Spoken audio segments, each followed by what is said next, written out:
Halo the Master Chief Collection, in particular Halo 2 Anniversary. That's the game we're going to be looking at on the Xbox Series S.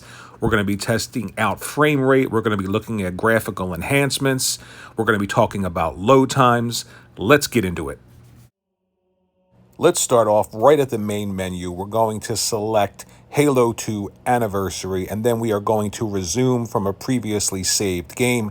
And I'm getting anywhere from 6 to 7 seconds loading time from the main menu to the start of a new game, or main menu to the start of a save file. So here we go, and we're going to be jumping into the game at approximately around 6 to 7 seconds. And the first thing that you'll notice is, and the first thing that I noticed, is how smooth everything is. And before we talk about that, I'm going to say that the graphics in the Anniversary mode look a lot better. I don't know, again, if it's been optimized to take advantage of the Xbox Series S or X in any other way besides frame rate, but I noticed lighting and texture quality just look that much better, especially when you switch back to the old OG version of Halo 2. Everything looks much cleaner. The aliasing, the edges, stuff like that, no jaggies, anything like that. So it looks really good. And man, the dual wielding, I forgot how great dual wielding was. Check this out right here, just really, really smooth. So the big takeaway for this update is that every single game has been given 60 frames per second in both modes, the Anniversary mode, and again here in the original OG mode, 60 frames per second. Look at that, right? Back in the day, this was the high watermark. This was the graphical showcase of the OG Xbox, of the entire generation, basically. Still looking good. Again, all the edges are clean. The aliasing, everything, no stair-stepping effect like you're used to seeing around the edges of the textures of the polygons. Everything looks really, really good here, and it's so smooth at 60 frames per second. Again, even in this mode, 60 frames per second, it feels almost like a new game. But that Anniversary mode, when we switch back to that, boy, I'll tell you, the lighting is just so pronounced, and the effects work and the texture detail just really pops. Look at this here. Watch the lighting here. Really, really good. Going from indoor to outdoor, the bloom effects, everything just looks so good.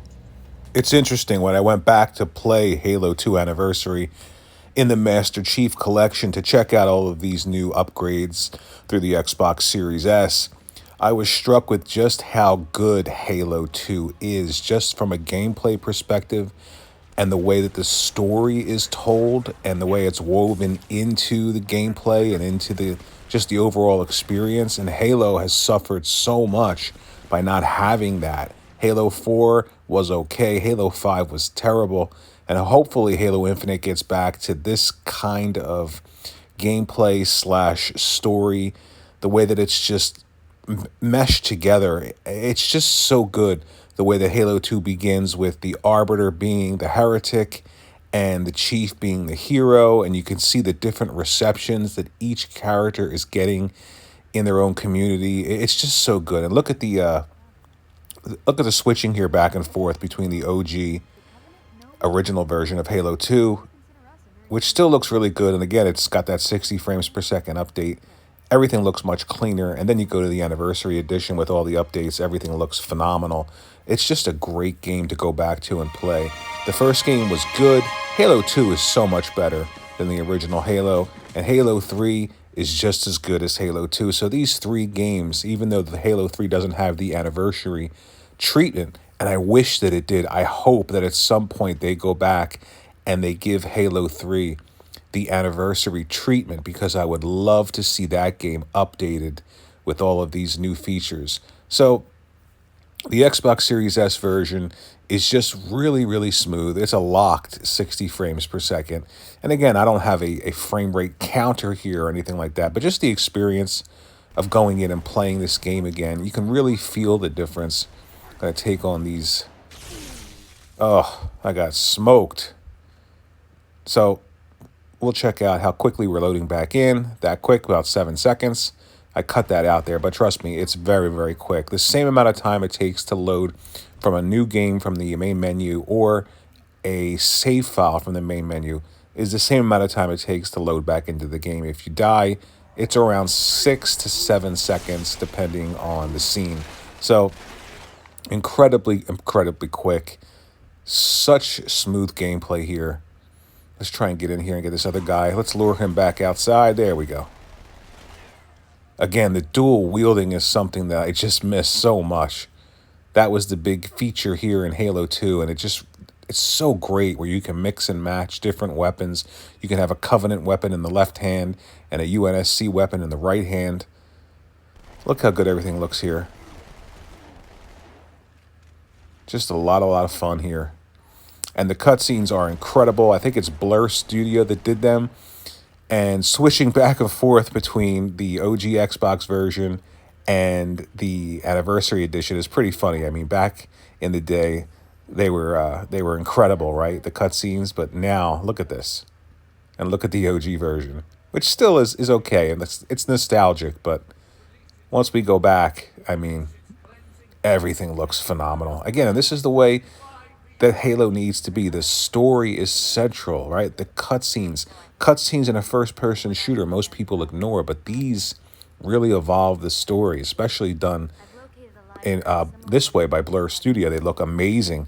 So it's always been about story, and hopefully the idea of making Halo Infinite more like Destiny, online, service-based, we can just, add in single-player content at will, doesn't hurt the franchise, because if it is like that, I think that it will. All right, let's get back into this game here. We're going to jump forward a bit. Just keep playing it, seeing how smooth it is. This is probably, I would say, the best implementation of these new features with the Xbox Series consoles when it comes to backwards compatibility, when it comes to the FPS boost, when it comes to auto HDR, which again is implemented in this game. And just the overall texture quality isn't changed, but it looks better by the sheer fact that it's running on stronger hardware, taking advantage of all those features by default. Let's get this guy running away from us. So yeah, this is a huge step up on the Xbox Series S and X. I would recommend absolutely getting this collection if you don't have it. It's the heyday of Halo, when Halo was the first-person shooter that everyone wanted to play. It's the first-person shooter that dominated the industry. Not anymore, but definitely by playing these, you could see why. At the time, there were no shooters that came close to Halo, or Halo 2, or Halo 3. There were just none. So this is a great implementation of all of those bells and whistles that you get by default on the Xbox Series consoles. I'm playing this on the Xbox Series S, and it's more than worth going through again. Again, I just can't stop playing it. I was cutting some footage for this video, and I just didn't want to stop playing Halo 2. We can snipe in here, and it's so accurate because of that frame rate being higher now. Let's pick off this guy. There we go. We can strafe left and right. Zoom back in. Yeah, it's just so smooth, so accurate. Great game.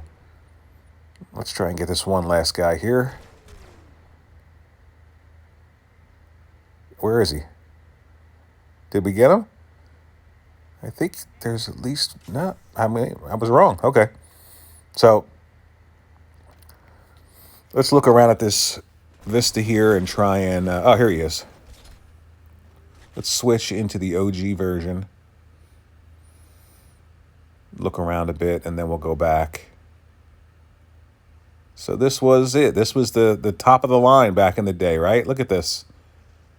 Still looks good, believe it or not. Like, subscribe. I'll see you in the next video.